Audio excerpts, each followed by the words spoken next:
hello friends, welcome back. Happy Guru Purnima to all of you. Hope सभी की मनोकामना पूर्ण हो जो भी ये चैनल देख रहे हैं। फ्रेंड्स, देखो गुरु पूर्णिमा, गुरु तो आप लोग की लाइफ में होते ही है, हर एक की लाइफ में होते हैं। वो नहीं होते तो पेरेंट्स ही सबसे बड़े गुरु होते हैं। लाइफ सबसे बड़ी गुरु होती है, ये मैं तो ये मानती हूँ कि लाइफ जो हमको लेसन सिखाती है वो कोई ही नहीं सिखा सकता है। तो अपनी लाइफ को प्रणाम करो सबसे पहले तो कि आपने मुझे इतने लेसन सिखाए, थैंक यू। वक्त को एक प्रणाम करो, वक्त आपका सबसे बड़ा गुरु होता है कि उसने आपको लेसन सिखाए बहुत सारे लाइफ में। तो वक्त भी सबसे बड़ा गुरु होता है। तो फ्रेंड्स चलो आज हम लोग वीडियो शुरू करते हैं। फ्रेंड्स, बहुत सारे क्वेश्चंस मेरे पास आते हैं, कुछ लोग कमेंट्स करते हैं और जो लोग पुराने वीडियो देखते हैं मेरे ट्विन फ्लेम जर्नी पे, उस पर भी बहुत सारे कमेंट्स आ रहे हैं। तो उनमें से कुछ क्वेश्चंस के मैं आंसर्स देने की कोशिश कर रही हूँ आज। जैसे एक क्वेश्चन मेरे पास बहुत ज़्यादा आता है, रीडिंग में भी बहुत ज़्यादा आता है लोगों को, जैसे जो लोग डिवाइन फेमिनाइन है, स्पेशली जो फीमेल बॉडी में, वो लोग के रिश्ते बहुत आ रहे हैं और उनकी शादी पक्की हो रही है और उनके डीएम उनको रिस्पॉन्स नहीं दे रहे हैं, तो क्या करें ऐसे में। देखो फ्रेंड्स, ये क्वेश्चन बहुत ही नाजुक है एक्चुअली, मैं समझ रही हूँ, बहुत ही इसका डेलिकेट है ये एक्चुअली, और बहुत डेलिकेट सिचुएशन भी है बेसिकली। अगर आप डिवाइन फेमिनिन हो, और अगर ये इसका मैं एक ही पोर्शन में आंसर नहीं दूंगी, मैं इसका 2-3 तरह की सिचुएशन में आपको बता रही हूँ। इस सिचुएशन में आप हो तो क्या कर सकते हो। बाकी पर्सनल रीडिंग पे भी डिपेंड करता है कि आपको पर्सनल सिचुएशन क्या जो बात कर रहे हैं, उसमें थोड़ी बहुत सिचुएशंस कवर कर रही हूँ। देखिए, और कभी भी डिसीजन किसी के सुनने पर या किसी के बोलने पर डिसीजन नहीं लिया जाता। ये सब डिसीजन आपकी अंदर की आत्मा, आपके अंदर की सोल क्या आपको जवाब दे रही है, क्या आप बोल रही है आपको, उसके बेसिस पे आपको डिसीजन लेना चाहिए, ये याद रखिए। क्योंकि आपकी सोल सबसे राइट गाइडेंस देती है आपको, ये याद रखना। और वैसे भी डिवाइन जो चाहेंगे, आप ये जर्नी पे आ चुके हो ट्विन फ्लेम जर्नी में, तो जो डिवाइन चाहेगा, जो गॉड चाहेगा वही होगा आपके साथ में, बिलीव मी। आप कुछ करने भी जाओगे तो वो नहीं होगा, वो डिवाइन चाहेंगे वही होगा, ये याद रखिएगा। जब ये एक सरेंडर पोजीशन में एक तो आपको आना ज़रूरी है। बहुत लोग तो ये सरेंडर पोजीशन में ही नहीं है कि मेरी लाइफ में क्या होगा, गॉड पे ट्रस्ट ही नहीं है, सरेंडर कर देते हैं ना, तो ये क्वेश्चन उठता ही नहीं है मैं क्या करूँ। फर्स्ट ऑफ ऑल मैं एक फ्रेंड्स आप लोगों को बता देती हूँ, अगर आपकी एज बहुत हो रही है, आप 30s में आ चुके हो, स्पेशली डिवाइन फेमिनिन, और आपके पेरेंट्स आपके लिए रिश्ता ढूंढ रहे हैं, तो आप वो रिश्ते के लिए ना मत बोलिए। मतलब जो हो रहा है लाइफ में होने दीजिए। वो रिश्ते को कंसिडर करिए। मैं ऐसे नहीं बोल रही कि कंसिडर मत करिए, कंसिडर कीजिए। अगर आपको वो लड़का आपको अच्छा लगता है या वो लड़की आपको अच्छी लगती है, अगर डिवाइन फेमिनिन आप हो, तो आप उस पर्सन से रिश्ते की बात आगे बढ़ाइए।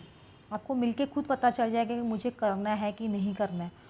और ये बात भी याद रखिएगा, अगर आपकी शादी आपके मैस्कुलिन से, डिवाइन मैस्कुलिन से ही होनी है, आपके ट्विन से ही होनी है, तो आप किसी भी पर्सन से आप जाके मिलिए, आपकी शादी की बात आगे बढ़ेगी ही नहीं वहाँ पे। चाहे वहाँ से ना हो जाएगी, या बीच में कोई प्रॉब्लम्स क्रिएट हो जाएगी, या आपकी फैमिली ना बोल देगी, या उनकी फैमिली ना बोल देगी। ये सारी प्रॉब्लम्स होती है, एंड मोमेंट पे ना हो जाती है। तो गॉड पे ट्रस्ट करके चलिए कि जो मेरे साथ में होगा वो सही होगा, जो होगा मेरे लिए भगवान सोच रहे वो अच्छा ही होगा। समझ रहे हो।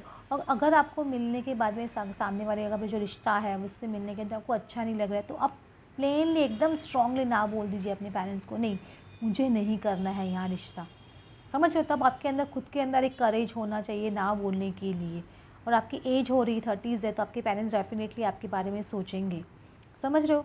तो आपका एक एज ब्रैकेट क्या है वो भी बहुत मायने रखता है। अगर आप 20s में हो, अर्ली 20s में हो, और आपके पेरेंट्स आपके लिए रिश्ता देख रहे हैं 23-24 के हो या 25, तो आप वेट कर सकते हो, आप इनर वर्क स्टार्ट कर चुके हो। तो अगर आप इनर वर्क स्टार्ट नहीं किए हो तो बिलीव मी आपको बहुत टाइम लगेगा अपने पेरेंट्स के साथ, अपने ट्विन के साथ में रियूनाइट होने में। तो अपने पेरेंट्स को आप मना मत करो उस टाइम पे भी, अगर आपने इनर वर्क स्टार्ट नहीं किया है। अगर आपने इनर वर्क स्टार्ट किया है तो डेफिनेटली आपके पर्सन 3 इयर्स या 5 इयर्स मैक्सिमम आ जाएंगे आपके पास। और अगर आपके डिवाइन मैस्कुलिन मैरिड है और अगर आपके पेरेंट्स अभी आपके लिए ढूंढ रहे हैं, तो आपको ये चीज़ें सोचना बहुत ज़रूरी है कि आपको उनका वेट करना चाहिए कि नहीं करना चाहिए। क्योंकि अगर आपके डिवाइन मैस्कुलिन मैरिड है और अगर सपोज़ उन्होंने अपने पर्सन को डिवोर्स नहीं दिया, अगर उनके वो कार्मिक भी है और बहुत टाइम लग जाएगा, तो क्या मैंने बहुत लोगों को ऐसे देखा है जिनके डिवाइन मैस्कुलिन मैरिड है, उनको बहुत ज़्यादा टाइम लगता है यूनियन में आने के लिए। समझ रहे हो? मतलब मैं यूनियन की बात कर रही हूँ, परमानेंट फिजिकल यूनियन, मतलब मैरिड हो जाना। आपके पर्सन डिवोर्स लेंगे, फिर आपसे शादी करेंगे, तो उसमें बहुत वक्त लगेगा। अगर आपके शादी कहीं और नहीं होनी है तो आपको वेट करना ही पड़ेगा, नहीं चाहते हुए वेट करना पड़ेगा, ये याद रखिएगा। अगर आपके कोई कार्मिक अकाउंट नहीं है, कुछ भी नहीं है, तो आपकी शादी कहीं होगी ही नहीं, मैं गारंटी से बोलती हूँ। लेकिन अगर आपकी शादी होनी है किसी और से और आपके पर्सन भी ऑलरेडी मैरिड है, तो आप उसको रोक नहीं पाओगे, ये भी याद रखिएगा। क्योंकि खाली अगर आप रोक भी रहे हो तो आप खाली डिले कर रहे हो जर्नी को और कुछ नहीं कर रहे हो। इसलिए आपकी सिचुएशन कैसी है उसके बेसिस पे आप डिसीजन लीजिए कि मुझे, मेरी सिचुएशन क्या है लाइफ की, मेरी एज क्या है, मेरी कंडीशन क्या है, वो सब चीज़ भी आपको देखनी पड़ेगी। समझ रहे हो? अगर आप वेट कर सकते हो, आपके अंदर स्ट्रेंथ है कि मेरे पर्सन कितने भी टाइम लगे आने में, मैं उनका वेट करूँगी, फिर आपको हिम्मत नहीं हारनी, क्योंकि गॉड आपका टेस्ट बहुत स्ट्रांगली ले रहा है, तो आपको उस वक्त एकदम स्ट्रांगली लेना डिसीजन कि नहीं, मुझे किसी और से शादी नहीं करनी, मुझे अपने ही ट्विन से शादी करनी है। तो बस आगे चलना है, मुझे वेट करते रहना है, लेकिन वो क्या, मुझे इस जर्नी पे इनर वर्क करते ही रहना है। अगर आप इनर वर्क नहीं कर रहे हो तो मैं आपको बोलूँगी आप अपने पर्सन का वेट मत कीजिए। मैं आपको साफ साफ बोल रही हूँ, क्योंकि पता नहीं कितना टाइम लगेगा। इसलिए अपनी जर्नी में आगे बढ़िए। और मैं तो हमेशा बोलूँगी कि आप लोग एक चांस दूसरे सोलमेट को दीजिए ही। अगर आपको वो सोलमेट शायद अच्छा लगे तो या आपको पसंद आ जाए, वी नेवर नो, तो लोगों को आपको लगेगा कि मैंने डिसीजन उस वक्त क्यों नहीं लिया। आपका वेटिंग बहुत ज़्यादा हो जाएगा, आज से 2 साल बाद में या 5 साल बाद में आपको लगेगा मैंने उस वक्त को चांस क्यों नहीं लिया, वो चांस मुझे लेना चाहिए था, ऐसे आपको लग सकता है बहुत लोगों को। मैंने काफ़ी लोगों को देखा है जो लोग अपने ट्विन जर्नी में उनके पार्टनर मैरिड है और वो फीमेल्स अनमैरिड थी, तो उन्होंने 5 साल हो गए, 3 साल हो गए, 6 साल हो गए, किसी को 8 साल हो गए, तो वेट करते करते थक गए। उन्होंने अपने सोलमेट से शादी की, अभी सोलमेट के साथ में शादी करके वो खुश है, बहुत ज़्यादा खुश है इनफैक्ट। इसलिए सबकी लाइफ का अलग अलग डिसीजन, आपको गॉड अपने आप रास्ता दिखाएगा इसमें, ये याद रखिएगा। समझ रहे हो? एक दूसरा क्वेश्चन एक और जन ने पूछा कि मैम मेरे पर्सन, मेरे पार्टनर डिवाइन मैस्कुलिन बहुत ज़्यादा अलग अलग रिलेशनशिप में जा रहे हैं। देखो, अलग अलग रिलेशनशिप में जाते हैं या थर्ड पार्टी सिचुएशन बार बार जा रहे हैं, तो कहीं ना कहीं आपके पर्सन अभी भी खुद से ही भाग रहे हैं। समझ रहे हो? खुद से भाग रहे हैं, वो अपने आप को कि ढूंढ, आपसे भाग रहे हैं। उनको लग रहा है कि ट्रू लव जैसी कोई चीज़ नहीं होती है, उनको ये सब कॉन्सेप्ट में बिलीव नहीं होता है, ट्रू ट्विन फ्लेम और ये ट्रू लव। वो उनके लिए बचपन से उनकी कंडीशनिंग इस तरह से होती है कि उनको लगता है कि बस फिज़िकल रिलेशनशिप ही इम्पॉर्टेंट है, तो वो क्या अलग अलग रिलेशनशिप में जाते रहते हैं। लेकिन आप जितना उनको चेस करोगे उतना ज़्यादा वो थर्ड पार्टी सिचुएशन में जाएंगे। इससे बेटर है कि आप इस पोजीशन में अपने पर्सन को कम्प्लीटली निगलेक्ट कर दें। निगलेक्ट मतलब उनको तरफ ध्यान देना बंद कर दें। वो थर्ड पार्टी सिचुएशन में जा रहे हैं या थर्ड पार्टी के अपने घूम रहे हैं, क्या कर रहे हैं, ऐसी सिचुएशन में आपको कम्प्लीटली डिटैचमेंट एनर्जी में आना बहुत ज़रूरी है।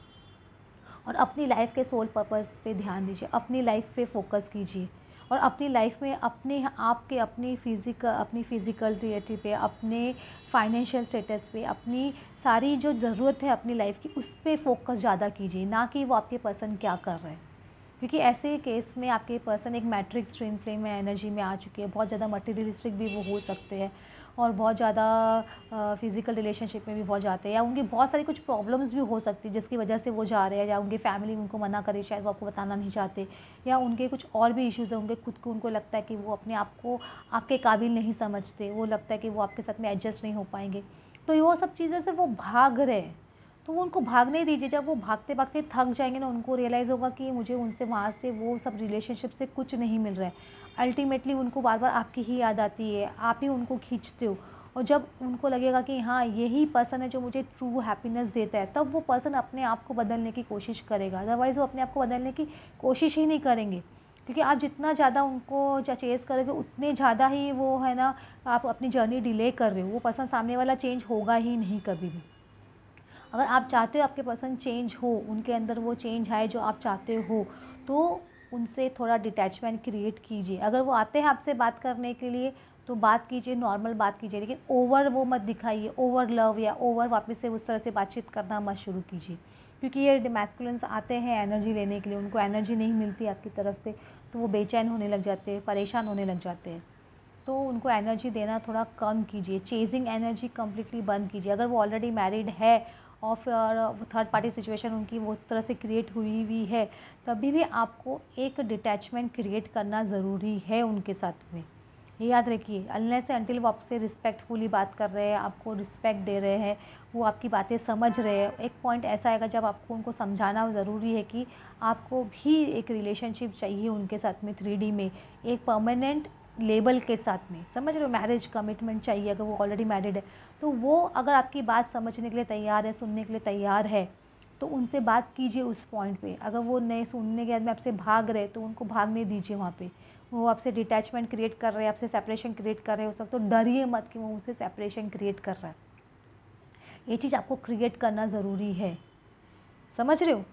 एक क्वेश्चन आता है कि फ्रेंड्स और से और ना मेरे पार्टनर फ्रेंड्स से और मुझसे बहुत ज़्यादा पैसे मांगते हैं या मटेरियलिस्टिक हेल्प मांगते हैं।